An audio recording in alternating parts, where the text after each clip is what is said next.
So, hey, everybody, welcome to Badass Banter. It's a hybrid of a group discussion and podcast, if you will. We run every 2 weeks from Badass Revolution. And this week is an interview. So it's going to be recorded. It's running in the group. If you have any questions, by all means, drop them in the comments and I'll do my best to catch what I can and make sure that I bring it to our guests. So the hot topic today is money. I couldn't think of a better way to kick off the Badass Banter than to talk about this love-hate thing that we have with money. And what we're going to be doing is I'm going to do a little bit of a left brain, right brain thing with you. In that left brain, we're going to be talking to a financial coach, someone who's going to give us the nuts and bolts of money management and help us kind of sort through some of this stuff, right? And then we'll also be talking right brain to a money energy coach, somebody who knows about, can speak to our relationship with money and ask us the right questions that we need to ask ourselves to see how healthy is our relationship. So super happy you're able to join us. I want to let's start with left brain. So we have with us Christine Bobye, who is a financial coach who trains and builds leaders in the financial industry. And Christine also helps support individuals and families to reach their desired financial goals. Like I said, nuts and bolts. This is going to be that part of the conversation. Now, on the right brain side of the conversation, we have Aseel Anabtawi, and Aseel is a money mindset and manifestation coach. She works with the chakras, aura, and energy healing to help women specifically embody the frequency of abundance in order to manifest their money goals with a mix of energetic and tangible, actionable things. Aseel helps individuals make peace with money, release their fears, and start to allow it to flow freely. So let me bring them on board. Christine Bobye and Aseel Anabtawi. Hello, ladies. Hello. Hello. I am so pumped for this conversation because I know I had some questions like leading up to this, right? I wound up adding some questions to our group chat and going, hey, what do you guys think of this? Hey, what do you guys think of that? Because there's so much. I'm almost thinking there might be a part 2 to this conversation, but I'm not going to get ahead of myself just yet. So I'm going to start with you, Aseel, because you talk about money healing. So can you explain to us what is money healing and is that a thing? Yes, for sure. And this is such a good question and way to kick it off. Money healing is basically about seeing money as another person and you want to heal the relationship with you and that person. So if you've had a difficult relationship with someone, the best thing to do is to, instead of avoiding it or running away from it or saying, this is too hard or whatever things come up for us, or just thinking this is the way it's always going to be, the best way is to really sit with it, sit with yourself, and then to sit with that person and to really just talk things out, to accept what's been going on and to create a new relationship, to create something new. And that could have dramatic impacts on the relationship and on what it could create for each of your lives.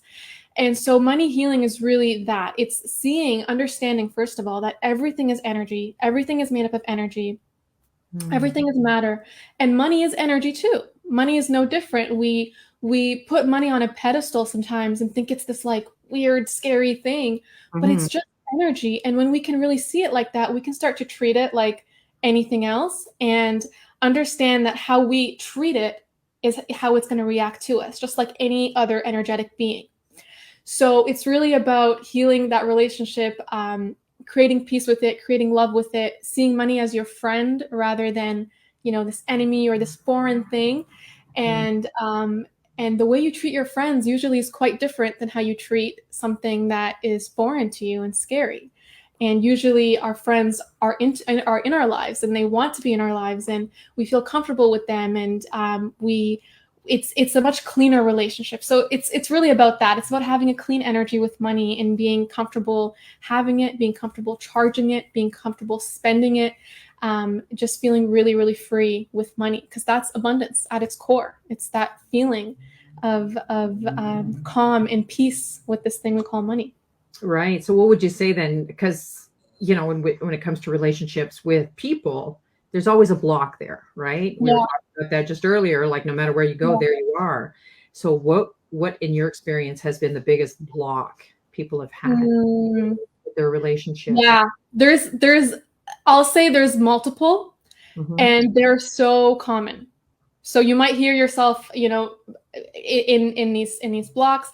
The first one is that money is difficult. Money is hard to make. Money is hard to get. That difficulty, that stress that we associate with money. Right. Interestingly enough, that actually blocks money. Mm. The harder we work and the more stress and tension we create trying to make money because we think that's how you get it, actually, the more you're closing yourself off to abundance, to that frequency of wealth. Right.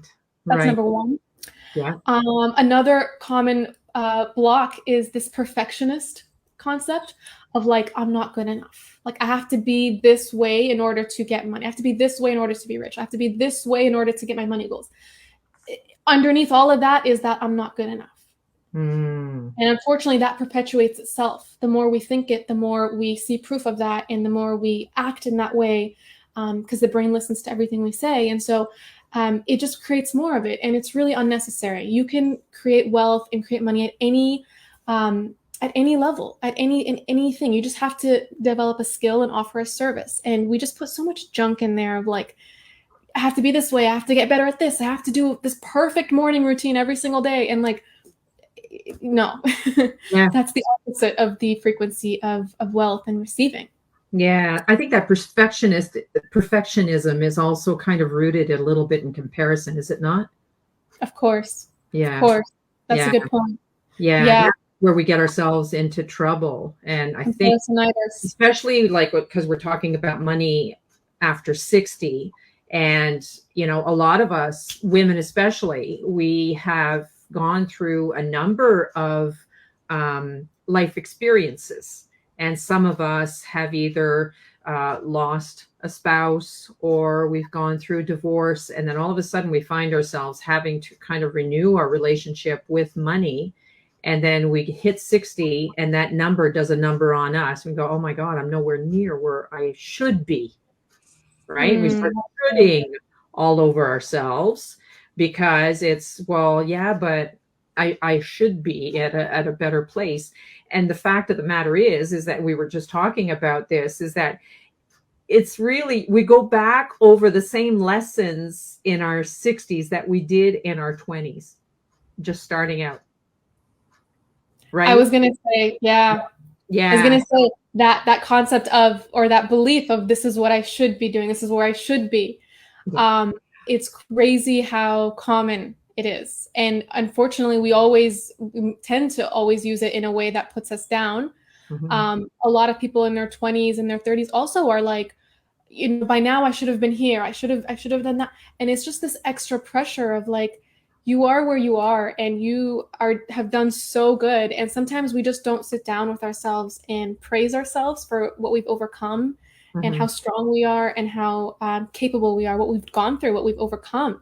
Mm-hmm. Sometimes we really kind of look down on ourselves in that sense. Mm-hmm. And this is actually one of the, so I know we attached the ebook, the freebie for my work.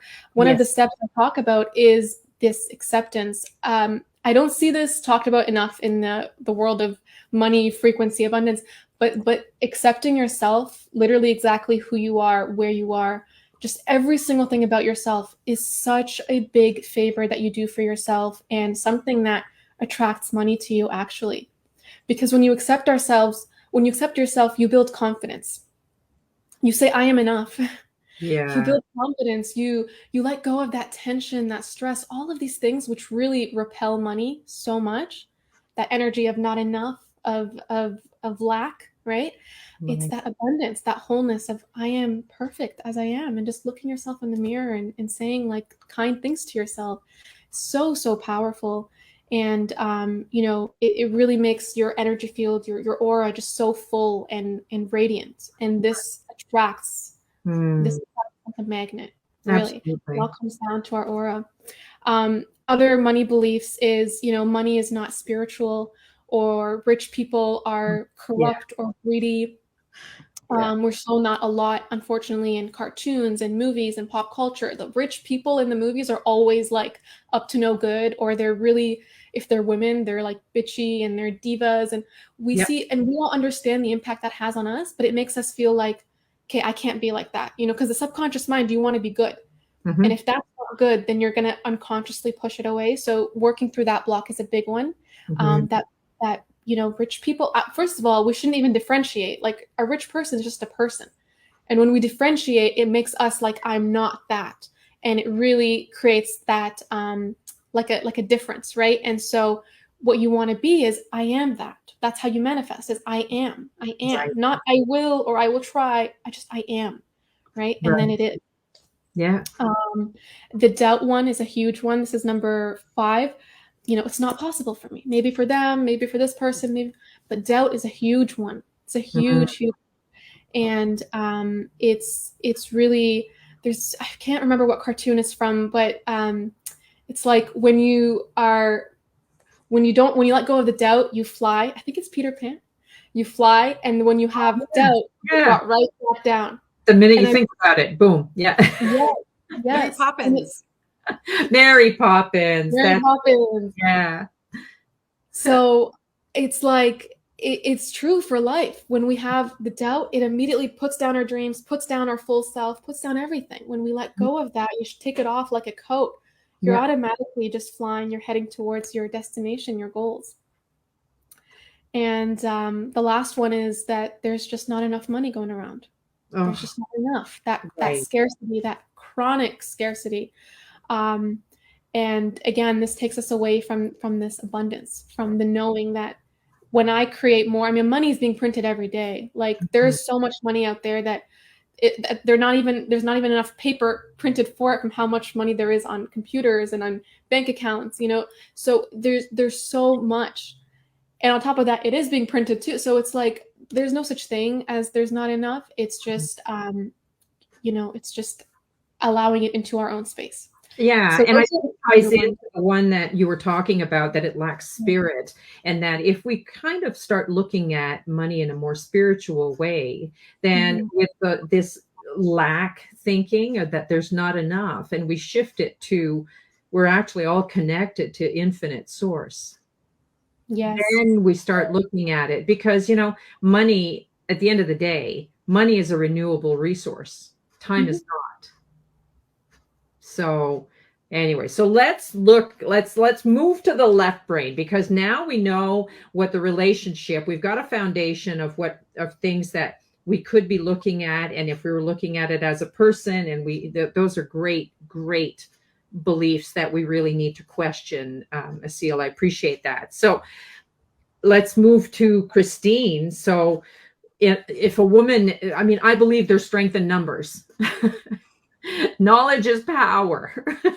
So we get to know our relationship, and we kind of move through some of those blocks, and now it's time to, this is where the rubber hits the road. Okay, so I'm a woman in my 60s, let's say, and I'm worried that maybe my lump sum investment might disappear. Right? So what are my options? How do I spread it? How do I turn this into recurring income? What do I do? Absolutely. I think, though, before I dive into that, I think you couldn't have created a better combination of starting with Aseel and bringing these two minds together, because I think one of my favorite slides when I'm doing presentation, so last Friday I did a big women's event, and one of my favorite slides in that presentation is this businesswoman, this corporate looking woman, and she's got her head buried in the sand. Right. And when it comes to money, it's just all of those things that Aseel just talked about. What they do is they create us to bury our heads in the sand. And that actually, I think that that challenges and makes people more fearful of this conversation. And it's so powerful because the knowledge, by popping our heads up and just being willing to learn, to gain the knowledge and accept the knowledge, you know, that's going to bring our confidence up, and that's going to help us start to move on the path. Yeah, I agree. It's really, really important. And so, yes, you know, as we move along and we're maybe at this point of, okay, I have all this money, I've done the hard work, I've saved for retirement, but how do I know if I'm going to have enough that's going to help me make it to however long I live? Because I mean, we don't get anything that tells us you're going to, Christine, Bobby, you're going to live to be 81. Yeah. Right? Yeah. We don't get that. So how long do we need this money to last for? So the beautiful thing is yes, out there are so many different strategies and ways, depending on the situation that each person is in, that we can go and take a lump sum of money and create almost a pension style feel where we have some guaranteed income coming in. Because for some people, if we've worked for 50 years of our life in a job, we've had guaranteed income every month, right?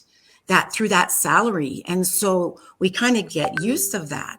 So if we could go and create, so there are products out there where we can take a lump sum, have that lump sum invested in investments that, you know, it's not going to disappear, and then you get a guaranteed amount every month. And what's amazing about these kind of products is, okay, so now I know I'm getting my $1,000 a month or whatever it is a month.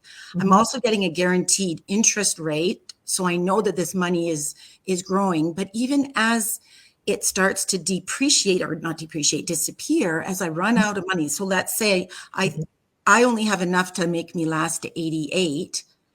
All of a sudden, that lump sum of money is gone. Right. I'm still alive. What happens? Well, this product still feeds you. Right? It actually keeps that guaranteed income going until whenever you pass. Okay. What's really cool is there's products out there, though, that do sort of the same thing. But what happens with those is if I happen to pass away too soon, that money just stays. It just disappears. And my beneficiaries don't benefit. And so what's great is when we can find ways to make sure we get what we need. And if we're the type of person that wants to leave some legacy, leave some estate, know that the people that are left behind are going to get what we want them to receive as well. Right. Because let's be serious, pensions are a thing of the past. Absolutely. Absolutely. And you can do this on an investment process using investments. But what a lot of people don't even realize too is insurance can actually create a very similar setup as well. You just, again, different people create different strategies. And so that's one of the challenges of, you know, sharing tips on an event like this is it is going to be unique and specific. So that's why it's so important to just have the conversation, not be afraid to talk, to find someone that will have that conversation, that will listen, that will coach you, through what's going to be what is the right strategy, right? We have a strategy when we're young to get us to where we want to retire, but we also need to have a strategy after 60, right? Like you say, it doesn't shut off. Right, exactly. And that's just it. That's what my work is all about, is having those conversations after 60, because the conversation changes, the dialogue changes. All of a sudden, it's like we got people talking to us about retirement and that kind of thing. And I'm thinking, whoa, hang on, whoa, hold the phone. No, where am I going? Yeah. Why is this? Why is it? And literally, it's like from 59 to 60, it flips. And so that's why I felt it was important to have this conversation, and not necessarily, I called it money after 60, but it's money at any age, really. And even if we look at 60, I just listened to an interview with Jane Fonda on Julia Louis-Dreyfus's new podcast. It's fabulous. It's actually Wiser Than Me, I think is what it's called. And Jane Fonda was her first guest. And Jane Fonda talks about turning 60 was the beginning of her third act. Like there's a documentary, Jane Fonda in 5 acts, I think it's called. And so the third act essentially refers to, and this is a common term, the third act refers to the last 3 decades of life, right? So the 60s, 70s, 80s, and presume, and then, hey, after that, it's a bonus, I guess. So it's the bonus round. So, but the third act in actor speak or playwright speak, the third act also makes sense of the first 2 acts. Mm-hmm. So this is where you kind of, okay, this is what I've learned. This is what's worked. This is what hasn't worked, and so on. So I think that's why it's so important to have, like you said, Christine, the conversation with both you and Aseel, because there's this yin yang thing when it comes to money, but we tend to just lean on one side. Yeah. Right? Instead of looking at it as a holistic piece, a holistic, energetic piece, like Aseel described. Yeah. Right? And I think it ends up creating a headbutting, right? Yes. If we don't actually tackle what Aseel's talking about, it makes going and moving forward and having the discipline and creating a strategy on the other side even harder, because there's always going to be the blocks, right? And the challenges. So absolutely. Oh, for sure. And we look at it as they're 2 separate things rather than integrating them. Yes. And I know that for myself, even just recently, because I dreaded, I was always, hey, I do words, I don't do numbers. I do words, I don't do numbers. And I just got myself into this little persona that just, la, la, la, la, la, la, la, la, la. I don't want to look at, but I have to. And so when I would, there was a pit in my stomach, and I finally just stopped and went, what is that? What have I placed there? And that's magic right there. Right? Oh, just the fact that I stopped and asked the question? Yeah. Interesting. That's facing the resistance. Yeah. Yeah, exactly. And I thank you for that, Aseel, because I know you've got this amazing course, and having taken it, and a lot of it came from the one exercise that you have about writing a letter to money. And that had so much power behind it. It was phenomenal, actually. I mean, I used your words mostly, and then I went back over it again and went, oh no, we need to work on this too. Oh no, I really love this about you. And okay, I don't like that. So how can we fix this? And it was really, I found myself after a while, like I was I was having a conversation with an actual person. Yeah. And it was almost, now I kind of feel like I've just experienced the second half of that in calling in my angels to this and having that holistic conversation and going, okay, this is not the enemy. It was those thoughts that I was, oh, I don't do numbers, I do words. It's like, you know what? I do it all, baby. And I sing it too. Yeah. Isn't it empowering when we actually sometimes it's easier to just not look at it and not face it. But it's like when you actually look at the wound, instead of running from it, you can actually tend to it and clean it and put Band-Aids on it and stop the pain, right? It's just scary at first because it's this thing that we were taught is scary, and all the stuff that comes with it. But it's so powerful to just face it and to say, I can do this. Because at first it's hard. It's hard. The money beliefs that are so normalized in society make it hard, right? For pretty much everyone. And so it's like that's the resistance. And sometimes we feel that resistance, whether it's the pit in your stomach or it's something in your head is telling you, no, not this, anything but this. But when we actually say, okay, I'm going to be objective and I'm just going to observe and I'm going to do it anyway, we can start to work with that resistance and see that was the thing that was stopping the money from coming in anyway. Yeah. we think it's all these things. It's not that. It's just our energy is so blocked off to it. Yeah. And when we heal that, when we deal with it, such as through the exercises of writing a letter or many other exercises, it just releases that resistance. It dissolves and it becomes so much easier. So Yeah. Yeah, and it does take work. It does take time, right? I mean, there's only so much that's going to be revealed to you before you're overwhelmed with the whole thing. So I think that for me, anyways, it's been taking advantage of those intuitive nudges, because when you get nudges from the universe, if you're not acting on it, then they start to dim. They kind of start to roll. You almost feel them rolling away from you.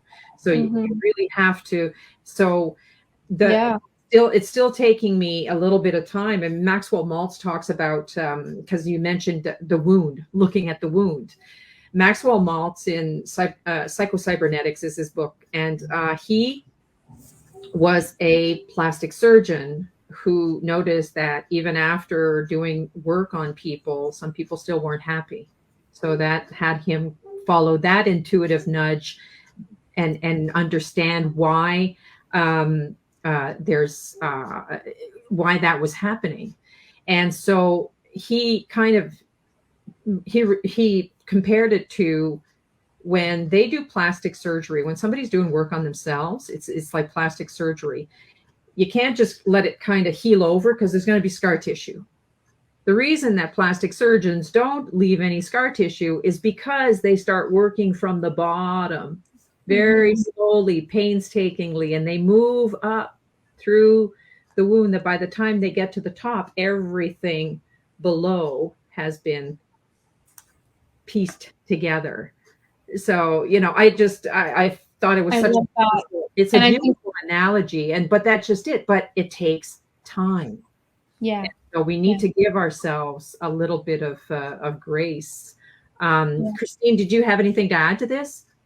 Yeah, I one of the things that I started thinking as I was listening to that is we need a reason to do the work. And I think that this is what has been lacking in our industry. And this is what I see all the time when I'm sitting with people, is no one's ever sat with them and really just said, like, what do you want to achieve financially? What do you want to see happen?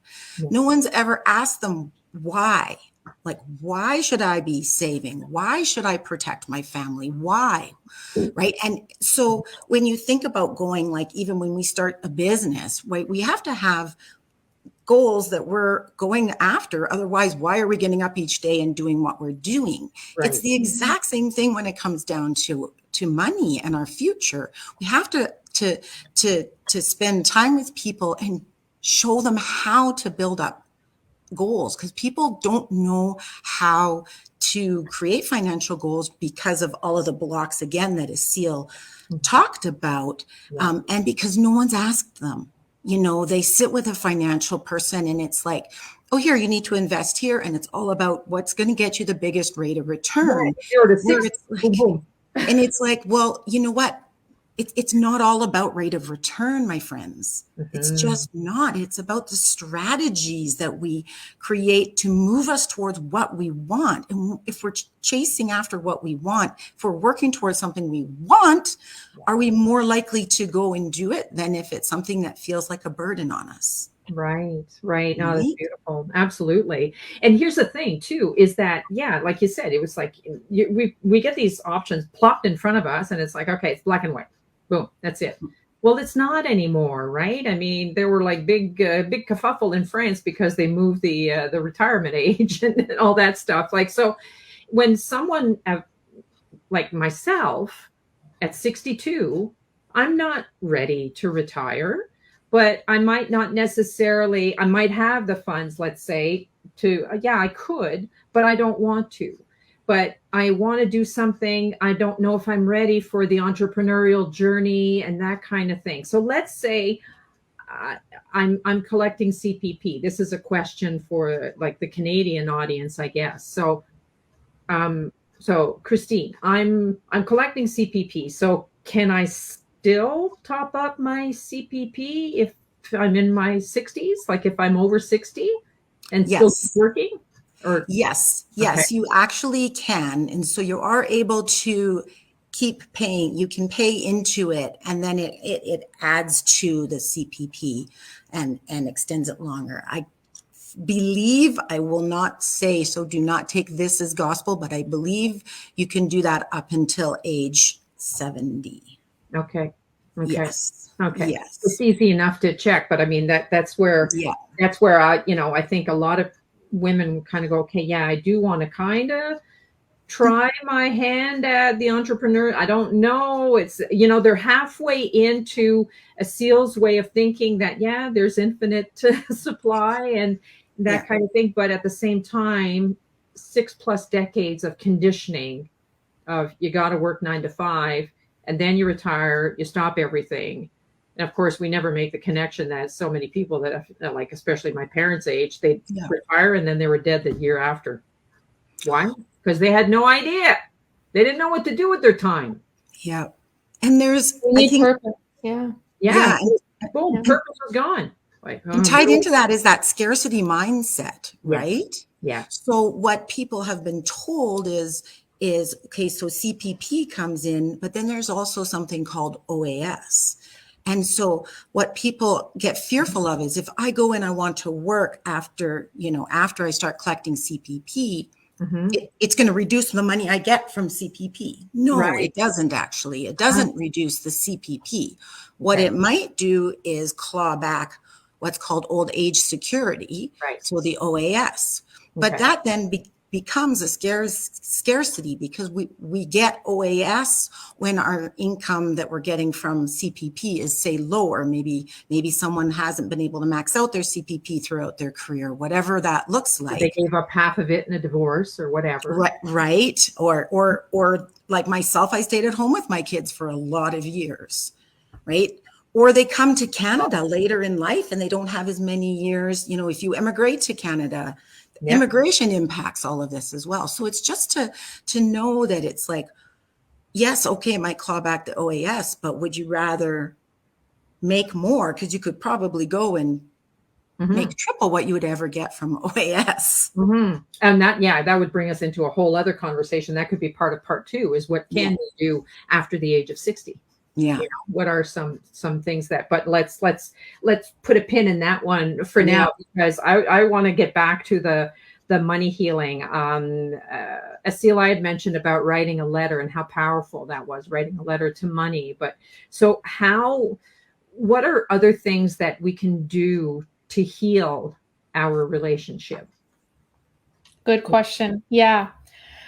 So I'll give you a brief, I guess, step by step of how I do it in my own program. For example, the first thing you always want to start out with is what is getting an awareness of what are my common thoughts and beliefs and attitudes towards money. When I have a bill, when I have, I'm about to invest into something, anything like that. What are my chronic thoughts about this subject, right?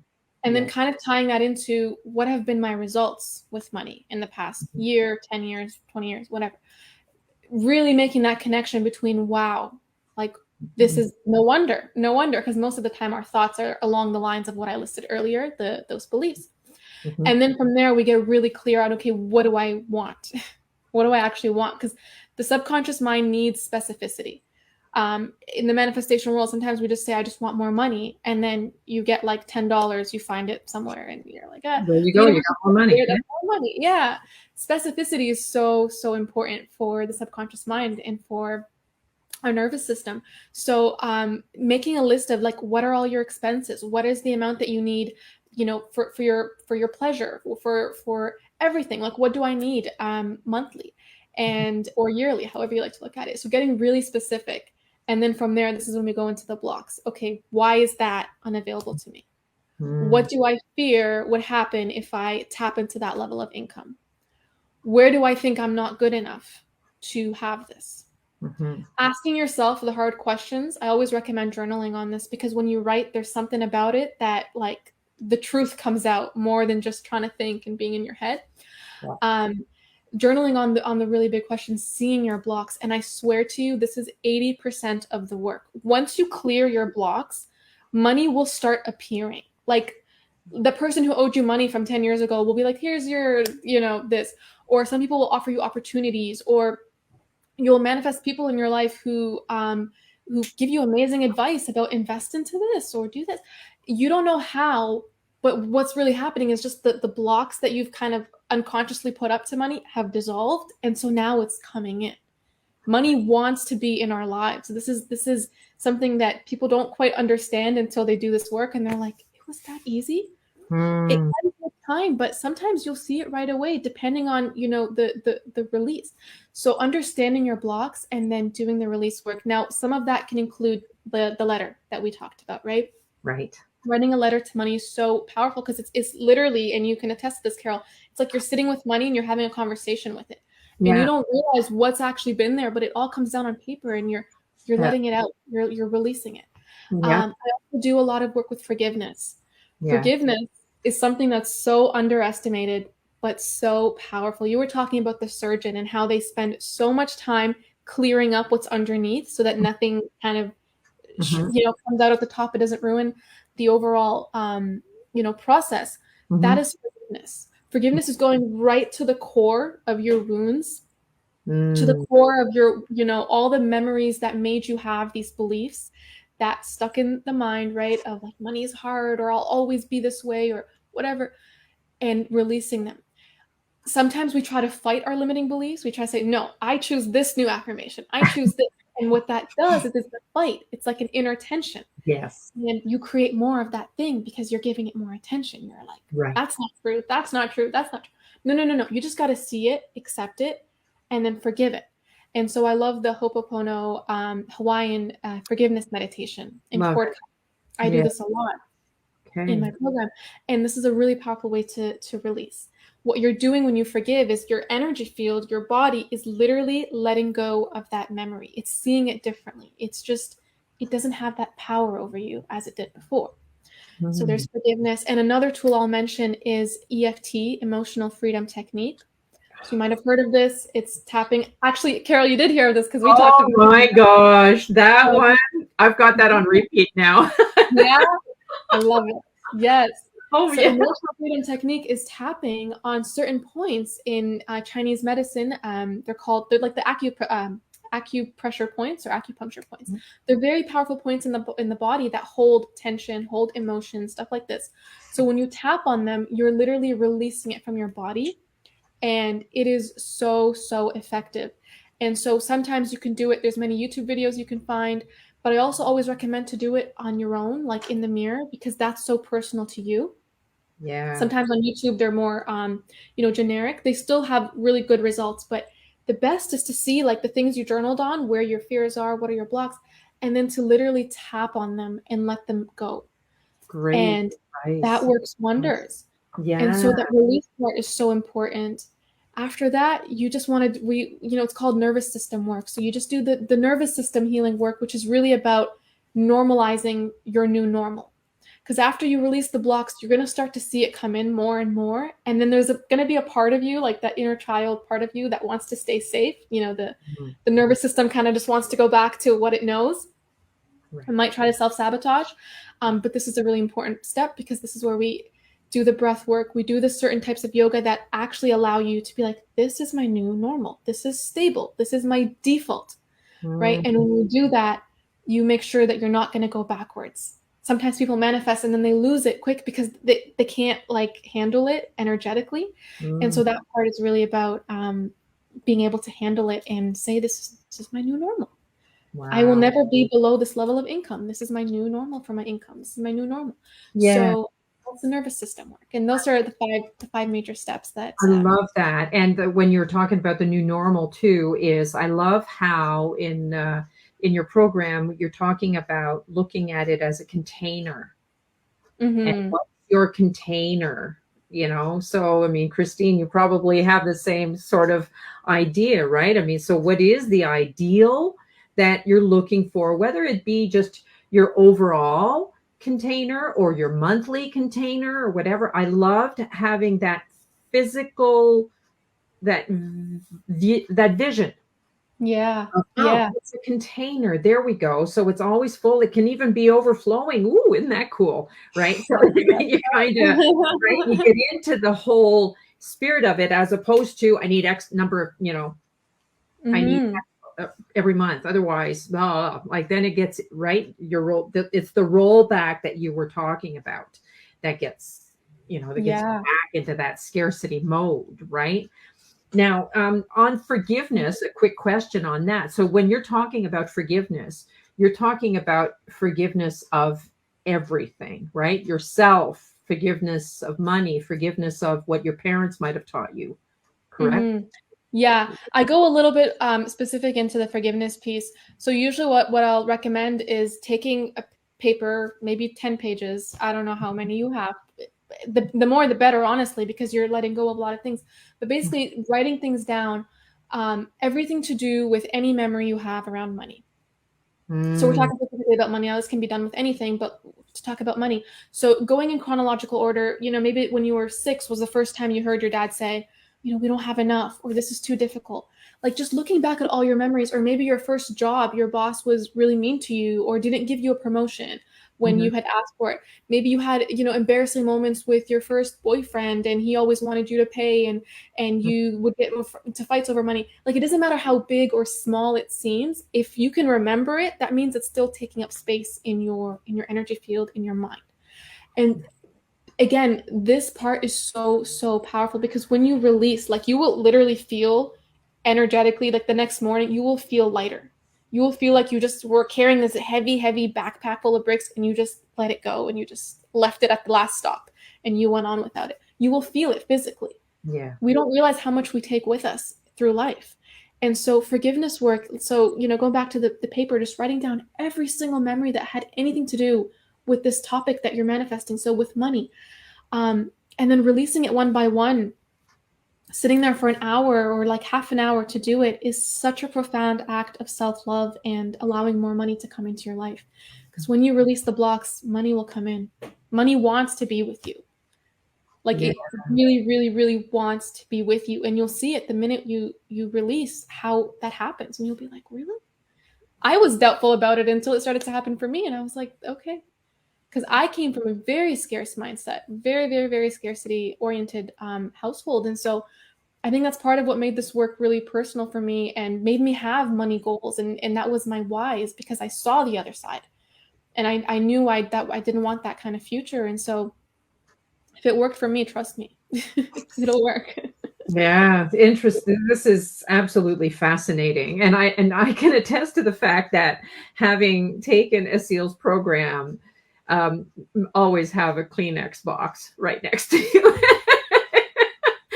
Because right, it becomes very emotional. There's a lot. Mm, You don't yeah. realize how deep your relationship to money goes, right? Like you said about journaling about every parts of it, your parents, what your parents said, jobs, spouses, boyfriends, whatever.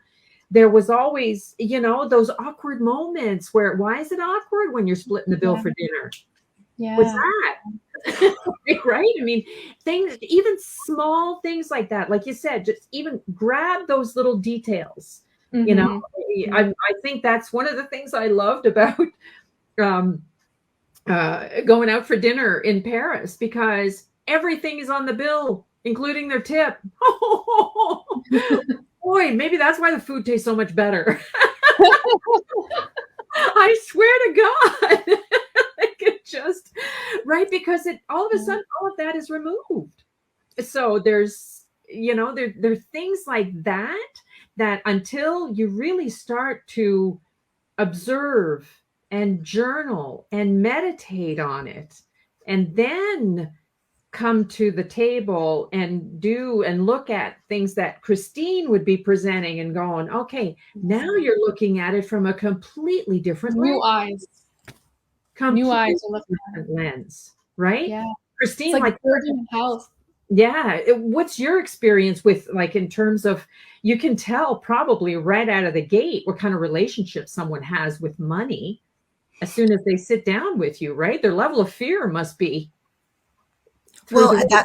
that's Yeah, that's a big piece of it. And kind of what I was thinking about as you guys were bantering, because that's what we're doing, That's what it is. Pretty badass.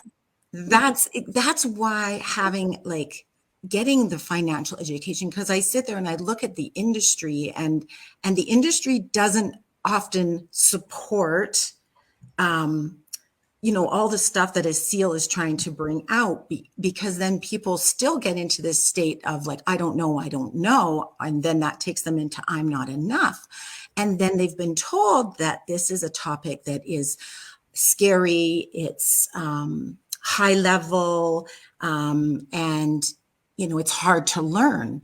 And so even just some simple financial education, even just understanding some basic things, that can create that release. I love the description that you gave, Aseel, because once we get that education, that's what's going to be the deal breaker, because it will allow us to then not be standing in that fear space and be able to then go and make the decisions. Because what we've seen is people coming in and saying, well, you have to go put your money in the RSP.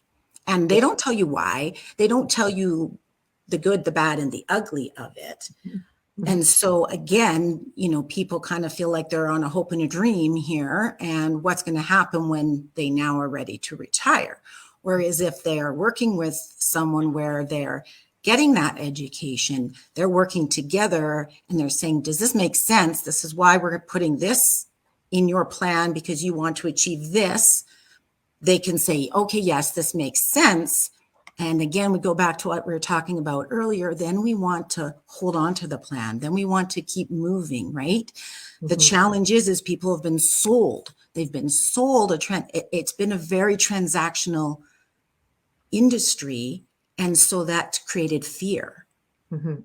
And so their fear of being a transaction versus of being, a strategy being created, and of somebody being their partner in it.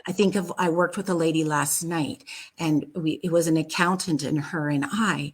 And after, when I was driving her home, she's a good friend of mine. She says, for the last decade, I feel like I've been going at this alone. She's like, and today I feel like I have partners. I have partners who have the expertise and who will guide me and show me, and I can ask the questions, and I don't have to figure absolutely everything out. And, so what I hope to see from that is this poor woman who is so full of adrenaline, who barely sleeps because she's always on fight and flight, right? Fight mode. Her adrenaline gets to be calmed down, right? And because she has some knowledge now, and she has a team of people. You got to, you want someone working beside you in this process. It's just not a transactional thing, which is unfortunately what a lot of the industry is. Thankfully, not the way we are, but. Yeah, yes. No, I love that. I love the way you've just described it, because what I was hearing was, rather than being talked at, she was empowered. And that's what it's about, really, especially after 60, because like I said, a lot of us are coming to the table here where we've got a bunch of different experiences. And a lot of us, yes, we may have been working, but we might have had, oh, you know what? I'll let him handle the finances, because I don't do numbers. I do words, right? I mean, fortunately, I still did it, but I did it begrudgingly. I wasn't a happy camper dealing with the money. It was something I had to do. And so now I see the energy that I infused in it, but I didn't feel empowered to really. And I mean, and I think of the women that, I think of my former mother-in-law, who essentially, when she went back to work in her 40s, and the first paycheck that she got from the job that she had been working full time, she'd taken care of her kids, went back to work, and the last 5 years of her marriage. And then when she divorced, the first paycheck when she left the marriage was the first paycheck she'd actually seen. Wow. He was managing all the money. So to her, it was, And, fortunately for her, very bright woman, and she essentially put a team together right out of the gate. So to her credit, she quickly became the woman that she needed to be in order to be successful in her divorce.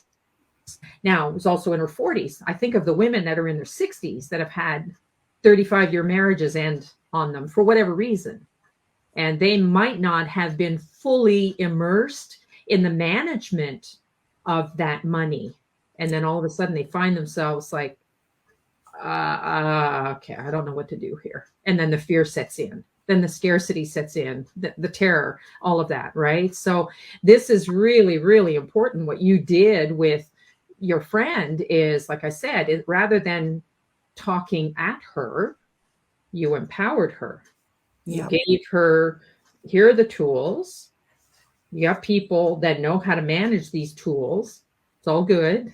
You'll ultimately make the decision. So you still have the power and you can call on whoever you need to help you with that, And this is where I think a lot of instinct work has to come in as well, right? Aseel, you would probably be I think you would probably agree with that, right? Your intuition has to guide you at a certain point too, because when it comes to money, right, there is that yin yang, and there are people out there who have that scarcity thinking. I mean, we wouldn't have as many spam calls if there wasn't a whole faction looking at money as something that you take from someone, right?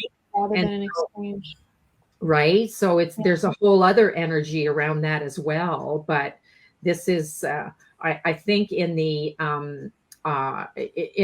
financial world, the work that you do, Christine, is so important, especially for women, because finance has typically been a male energy thing. It's very much.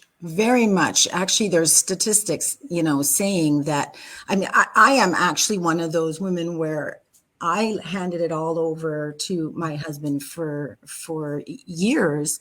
And what I noticed once I got into the industry and I started to learn the business and understand, I got more empowered in my financial knowledge.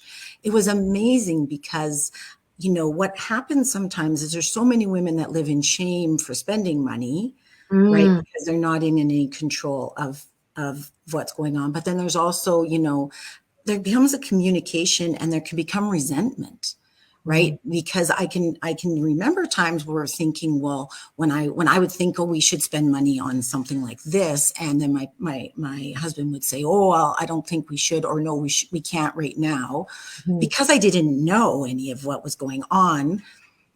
I just felt like it was him just saying no to me. Right. And you take it more personally. Oh, wow. Right. So you take it on. Yeah. And so again, it's so important for women, no matter what. It doesn't matter. You don't have to take on the reins and run all of the money if you don't want to.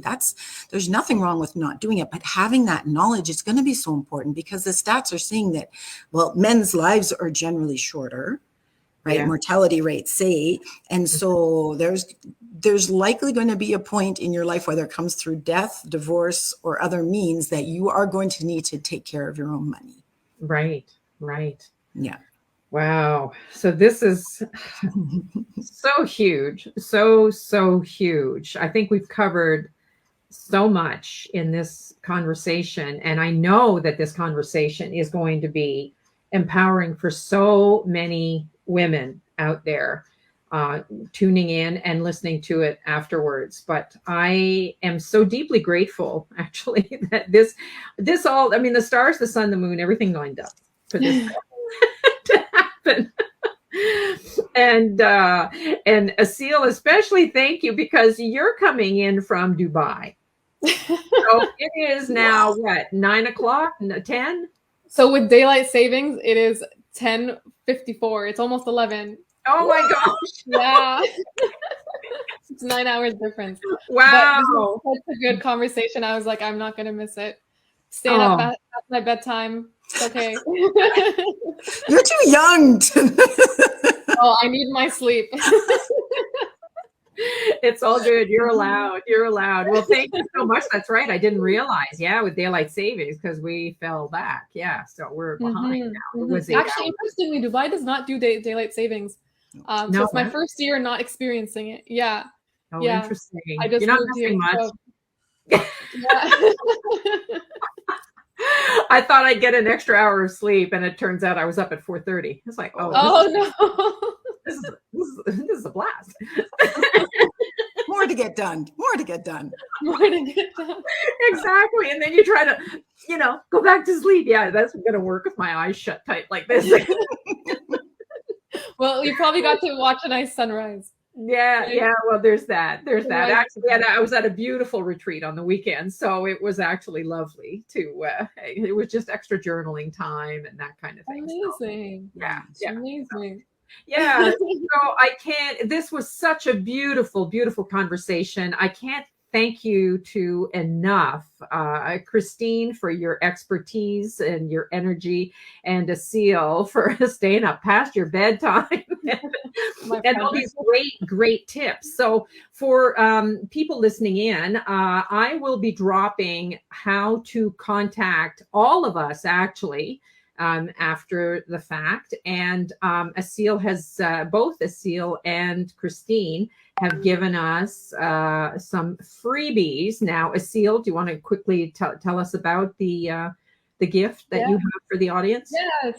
So it's an ebook that they can download. It's called 8 Steps to 8K Months, and it's all about the internal mindset shifts and energy changes that you can start taking today to align to a higher income. I put 8K months because that is usually typically what people go for, but whatever is your income goal, those tips will help you out. Amazing. Thank you. And a lot of that stuff is actually what we were discussing today, no? Yes. Some of it, yes. Awesome. And Christine, you're actually giving of yourself.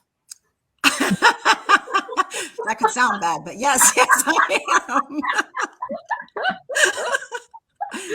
So everybody gets a piece of Christine. There's a lot. Oh my gosh. So talk to us about what you're offering our audience. Yeah, absolutely. I think I just felt like for me, just I want to be able to offer for people just some time to maybe help dig around their head and help lift their head gently out of the sand and help them, just explore maybe what things could look like for them financially. So just like 45 minutes, just some laser coaching, some time to just, have your money story spoken out and see if you're on the right track. Fantastic. So we get a little bit of a snapshot and go, oh, okay, there you go. Yeah. Just a second set of eyes, if you will. Yeah. And another set of ears. This is fantastic. Well, thank you, ladies. This has been absolutely beautiful. I am deeply, deeply grateful. And of course, now wiser for it because I've had this beautiful conversation with the two of you. So thank you. And I know our audience thanks you. This is going to go a long way. So stay tuned. I'll bring the links in there soon. All right. Amazing. Have an amazing rest of your day and sleep well, Aseel. Thank you Thanks so much. Aseel. Sending you all so much love. Yes. Bye. Bye.